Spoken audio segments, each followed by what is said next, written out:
할렐루야. 오늘도 새벽 예배 자리에 나오신 성도님들을 주님의 이름으로 축복합니다. 우리 함께 기도하며 찬양하며 예배 자리로 나가겠습니다. 함께 기도하겠습니다. 하나님, 하루하루 빠르게 흘러가는 저희들의 삶의 자리 가운데 늘 기도함으로 깨어있기를 원합니다. 여전히 우리의 삶의 자리는 어렵고 또 두렵고 힘든 상황이지만 오늘도 우리가 주님만을 바라보며 나아갈 때에 새 힘 주시고 능력 주시는 하나님 경험케 하여 주시옵소서. 저희들로 성령 충만케 하여 주시옵소서. 감사하며 예수님의 이름으로 기도하옵나이다. 아멘.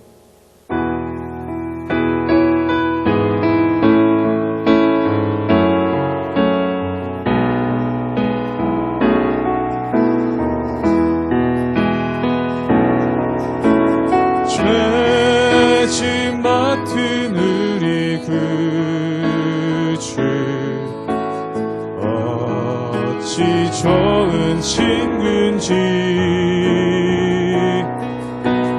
걱정 근심 무거운지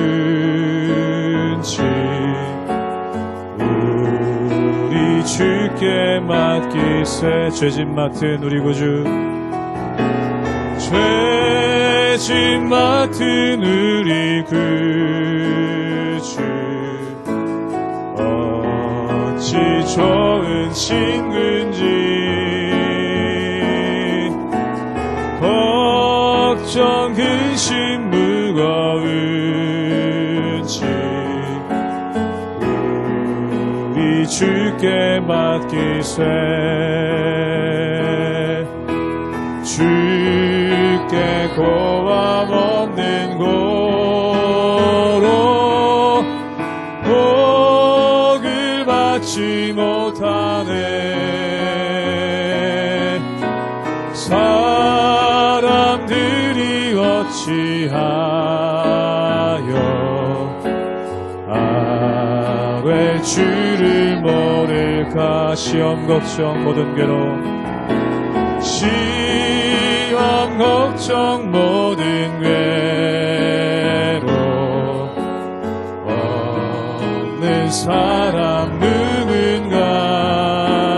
부질없이 낙심 말고 부질없이 낙심 말고 기도 드려 아뢰세.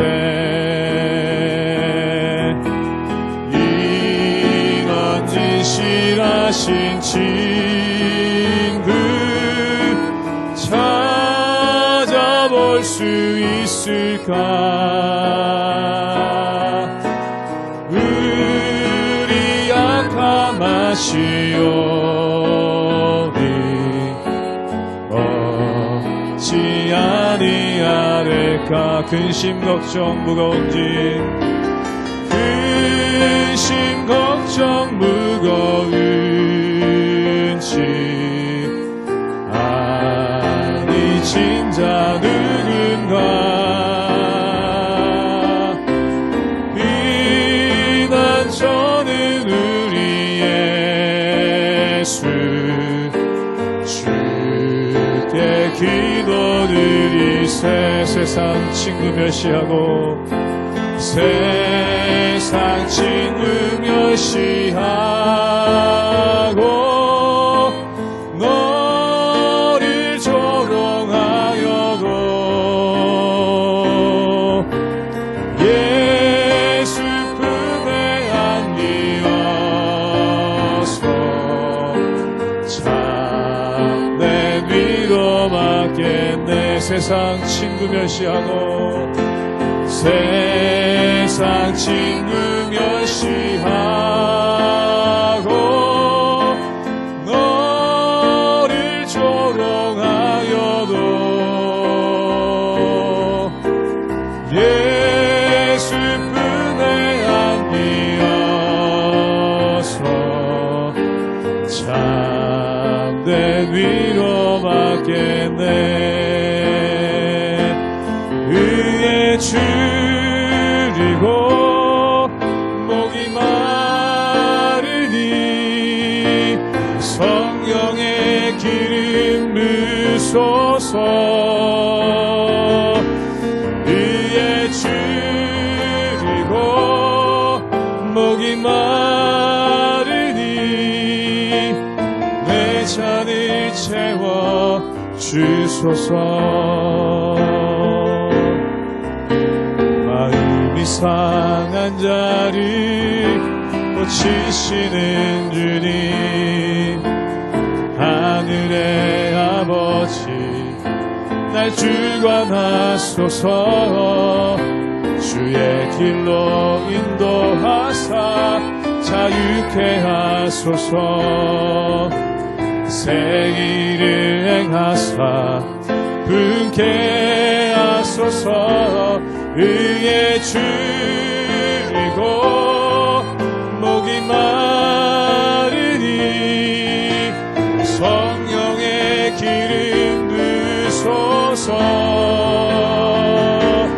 의에 줄이고 목이 마르니 내 잔을 채워 주소서. 성령으로 채우사, 성령으로 채우사 주 보게 하. 주의 임재 속에, 주의 임재 속에 은혜 알게 하소서. 주 뜻대로 살아가리. 세상 끝나 나를 빚으시고 새날 열어주소서. 의에 줄이고 목이 마르니 성령의 기름 부소서. 의에 줄이고 목이 마르니 내 잔을 채워 주소서. 의에 줄이고 목이 마르니 의에 줄이고 목이 마르니 성령의 기름 부소서. 의에 줄이고 목이 마르니 내 잔을 채워 주소서.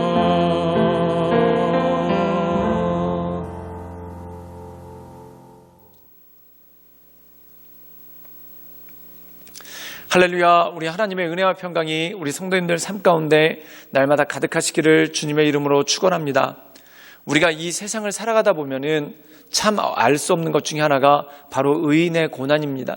즉 의롭게 사는 사람이 왜 고난을 당하고, 또한 하나님 말씀 가운데 온전히 살지도 않고 악하게 사는 사람들이 오히려 승승장구하는 그러한 삶을 살게 되는 것을 보게 되죠. 그런데 사랑하는 여러분, 이 하박국 말씀 가운데서도 동일한 주제가 있다는 겁니다. 우리가 그동안 계속해서 욥기 말씀을 묵상했는데 이 욥기 말씀과 이 하박국 말씀은 함께 병행해서 읽습니다. 그 이유가 뭐냐면 주제가 똑같기 때문에 그렇죠. 즉 의인의 고난이 그 가운데 있더라는 것입니다. 즉 왜 의인은 고난당하고 악인은 의인을 괴롭히며 또한 승승장구하는가? 이것이 바로 풀리지 않는 어려움이고 풀리지 않는 신비라는 것이죠. 그런데 이 가운데 오직 의인은 믿음으로 말미암아 산다라고 말씀하고 있습니다. 그 뜻은 무엇입니까?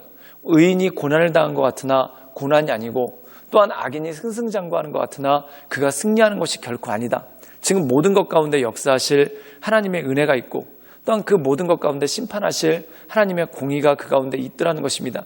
그러므로 우리가 이 하나님만을 바라보며 하나님의 은혜 가운데 공의로우신 주님, 또한 우리를 통해 역사하시고 새 힘과 새 능력을 더하실 그 하나님만을 바라보며 하나님의 은혜 가운데 날마다 승리하며 나가시는 우리 모든 성도님들 되시기를 주님의 이름으로 축원합니다.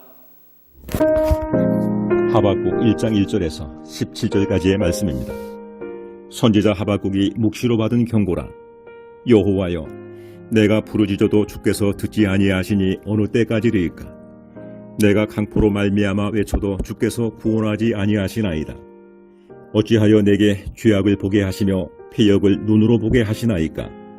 겁탈과 강포가 내 앞에 있고 변론과 분쟁이 일어났나이다. 이러므로 율법이 해이하고 정의가 전혀 시행되지 못하오니 이런 악인이 의를 애워쌌으므로 정의가 굽게 행하여 짐이니이다.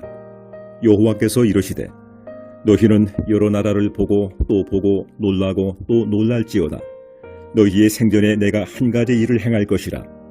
누가 너희에게 말할지라도 너희가 믿지 아니하리라.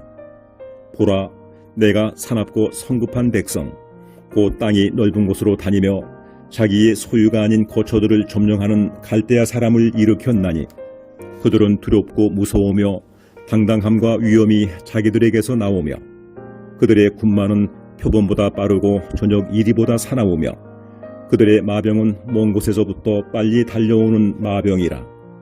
마치 먹이를 움키려 하는 독수리의 나름과 같으니라. 그들은 다 강포를 행하러 오는데 앞을 향하여 나아가며 사람을 사로잡아 모으기를 모래같이 많이 할 것이요 왕들을 멸시하며 방백을 조소하며 모든 견고한 성들을 비웃고 흉벽을 쌓아 그것을 점령할 것이라. 그들은 자기들의 힘을 자기들의 신으로 삼는 자들이라. 이에 바람같이 급히 몰아 지나치게 행하여 범죄하리라. 선지자가 이르되 여호와 나의 하나님 나의 거룩한 이시여 주께서는 만세 전부터 계시지 아니하시니이까 우리가 사망에 이르지 아니하리이다. 여호와여 주께서 심판하기 위하여 그들을 두셨나이다. 반석이시여 주께서 경계하기 위하여 그들을 세우셨나이다. 주께서는 눈이 정결하심으로 악을 참아보지 못하시며 패역을 참아보지 못하시거늘 어찌하여 거짓된 자들을 방관하시며 악인이 자기보다 의로운 사람을 삼키는데도 잠잠하시나이까. 주께서 어찌하여 사람을 바다의 고기 같게 하시며 다스리는 자 없는 벌레 같게 하시나이까. 그가 낚시로 모두 낚으며 그물로 잡으며 투망으로 모으고 그리고는 기뻐하고 즐거워하여 그물에 제사하며 투망 앞에 분향하오니 이는 그것을 힘입어 소득이 풍부하고 먹을 것이 풍성하게 됨이니이다. 그가 그물을 떨고는 계속하여 여러 나라를 무자비하게 멸망시키는 것이 옳으니이까. 오늘 말씀 가운데 보면은 하박국은 의인의 고난에 대해서 말씀하고 있습니다. 그리고 어찌하여 의인들이 고난을 당하고 또한 이 의인들을 괴롭히는 악인들은 어떻게 승승장구할 수 있습니까? 만약에 하나님이 살아계시다면 어떻게 이런 일이 일어날 수 있습니까? 라는 그러한 탄식이 이 가운데 너무나 많이 나와 있다는 것이죠. 우리 함께 하박국 1장 2절의 말씀을 읽도록 하겠습니다. 제가 읽겠습니다. 여호와여 내가 부르짖어도 주께서 듣지 아니하시니 어느 때까지 이리까? 내가 강포로 말미암아 외쳐도 주께서 구원하지 아니하시나이다. 오늘 말씀 가운데 보면은 하박국의 탄식하는 것이 뭐냐면 언제까지 우리가 부르짖어도 듣지 않으시겠습니까? 또한 우리가 강포로 말미암아 외쳐도 주께서 구원하시지 않겠습니까? 라는 그러한 탄식이 나옵니다. 즉 악인들이 의인들을 괴롭히고 또한 의인들이 악인들의 고난에 의해서 탄식한다는 것이죠. 그런데 왜 하나님은 구원하시지 않으시는가라는 그러한 탄식이 이 가운데 나온다는 겁니다. 사랑하는 여러분, 우리가 성경에 보면은 사도 바울이 회심하기 전에는 그는 핍박자였습니다. 즉 괴롭히는 사람이었다는 것이죠. 근데 회심한 후에 어떤 일이 벌어집니까? 핍박을 당하는 사람, 즉 괴롭힘을 당하는 사람이 된다는 것입니다. 바로 신비한 것이 바로 이것입니다. 복음을 전하는 사람은 괴롭힘을 당하는 사람이 되고 또한 복음을 전하지 않고 또한 자기 맘대로 사는 사람은 괴롭히는 사람이 될 때가 참 많다라는 것이죠. 사랑하는 여러분, 뭔가 살리기는 쉬워도 어려워도 뭔가 죽이기는 쉬운 일입니다. 예를 들어서 의사가 환자를 살린다. 얼마나 어렵고 힘든 일입니까? 근데 깡패가 사람을 죽인다. 그렇게 어렵지 않은 일인 것을 보게 됩니다. 그것과 마찬가지입니다. 악은 쉬워 보이는데 의를 행하는 것은 어려워 보입니다. 또한 의를 행하는 것은 너무나 힘들고 고난의 길과 똑같다는 것이죠. 그런데 악의 길은 그 마지막은 결국 죽음으로 끝나지만 의의 길은 그 마지막은 생명으로 끝난다는 겁니다. 우리가 성경에 보면은 사도 바울이 핍박자로 있을 때 그는 승승장구하는 사람 같습니다. 그리고 그가 복음 전도자가 되었을 때 그는 핍박당하고 고난 가운데 있는 사람 같습니다. 그런데 사랑하는 여러분, 진짜 행복은 어디서 왔습니까? 그가 핍박할 때 행복을 누렸던 것이 아니라 그 고난 가운데 복음을 전하며 그의 마음 가운데 기쁨이 있고 그의 마음 가운데 능력이 있다는 것이죠. 사랑하는 여러분, 의인이 고난받는 것은 당연한 것입니다. 그 이유가 뭡니까? 의사가 되기 위해서 열심히 공부해야 되는 것처럼 깡패가 되기 위해서는 열심히 공부할 필요가 없죠. 그런데 의사가 되기 위해서는 열심히 공부해야 되지 않습니까? 그것과 마찬가지라는 겁니다. 복음을 전하는 자가 되기 위해, 하나님의 은혜 가운데 서는 자가 되기 위해 우리는 더 많은 고난을 감수해야 되고 어려운 일을 감수해야 될 때가 참 많다라는 것이죠. 우리 함께 하박국 1장 13절의 말씀을 읽도록 하겠습니다. 제가 읽겠습니다. 주께서는 눈이 정결하심으로 악을 참아 보지 못하시며 패역을 참아 보지 못하시거늘 어찌하여 거짓된 자들을 방관하시며 악인이 자기보다 의로운 사람을 삼키는데 잠잠하시나이까. 사랑하는 여러분, 정말 그렇습니다. 많은 선교사님들이 선교지에서 복음 전하다 고난당하는 일이 참 많죠. 또한 우리가 가정에서도 마찬가지입니다. 복음을 전하려고 하면 고난을 당합니다. 참 신기한 일입니다. 복음 전하기 전에는 고난이 없었는데 복음을 전하려고 하니까 고난이 오고, 또한 말씀을 전하지 않았을 때는 고난이 없었는데 말씀을 전하려고 하니까 고난이 옵니다. 또한 말씀대로 살지 않고 내 맘대로 살았을 때는 고난이 없었는데 말씀대로 살려고 하니까 고난이 온다는 겁니다. 사랑하는 여러분, 이것은 무엇과 똑같을까요? 공부를 제대로 하려고 하면은 힘들다는 겁니다. 그런데 공부를 제대로 하지 않고 대충 살려면은 아무것도 힘든 것이 없죠. 근데 중요한 건 무엇입니까? 공부를 제대로 하면은 실력이 그에게 남습니다. 그러나 그가 그 실력을 남기기 위해 참 많은 고난을 겪어야 된다는 것이죠. 근데 공부를 하지 않으면 아무것도 힘들지 않습니다. 근데 그의 인생 가운데 남는 것은 아무것도 없기 때문에 그렇죠. 사랑하는 여러분, 의인이 고난을 당한 이유는 딱 하나입니다. 그의 마음 가운데 비전이 있기 때문에, 또한 그의 마음 가운데 소망이 있기 때문에, 그 비전과 소망을 가지고 나가는 힘과 능력이 그에게 있기 때문에 고난을 당한다는 것이죠. 사랑하는 여러분, 공부 열심히 하려고 하면 밤잠 자지 말아야 되고, 또한 공부 열심히 하려고 하면 보고 싶은 텔레비전 못 보고, 또한 공부 열심히 하면은 놀지 못하는 거 당연한 거 아니겠습니까? 근데 그것을 우리는 고난이라고 생각하지 않습니다. 즉 새로운 길을 향해 나가기 위한 하나의 과정이라고 생각하는 것이죠. 그러므로 사랑하는 여러분, 고난당하는 것을 이상한 일로 여기지 마시고, 내가 고난 가운데 있다는 것은 비전 가운데 살려고 하기 때문에, 또한 내가 고난 가운데 있다는 것은 내가 하나님 뜻 가운데 살려고 하기 때문에, 그렇게 살려고 애쓰기 때문에 온다는 것입니다. 그러므로 두려워하지 말고 염려하지 말고 날마다 하나님의 은혜 가운데, 그 인도하신 가운데 날마다 서나가시는 우리 모든 성도님들 되시기를 주님의 이름으로 축원합니다. 함께 기도하시겠습니다. 늘 언제나 살아서 역사하신 주님, 우리가 날마다 주님만을 높이며 주님만을 경배하며 하나님의 은혜 가운데 그 인도하신 가운데 나갑니다. 날마다 우리의 심령을 강건케 하시고 또한 우리의 마음을 온전케 하시사 크신 하나님만을 높이며 크신 하나님의 은혜 가운데 그 인도하신 가운데 날마다 거할 수 있도록 주님 이끌어 주시옵소서. 때로 고난이 있지만 그 고난이 괜히 온 고난이 아니라 내가 비전대로 살려고 하기 때문에, 하나님의 말씀대로 살려고 하기 때문에 찾아오는 고난인 것을 보게 됩니다. 그러므로 우리가 낙심하지 않고 오직 주님께서 주시는 담대함을 가지고 이 모든 일들을 잘 이겨나갈 수 있도록 주여 도와주시옵소서. 예수님의 이름으로 감사하며 기도드리옵나이다. 아멘.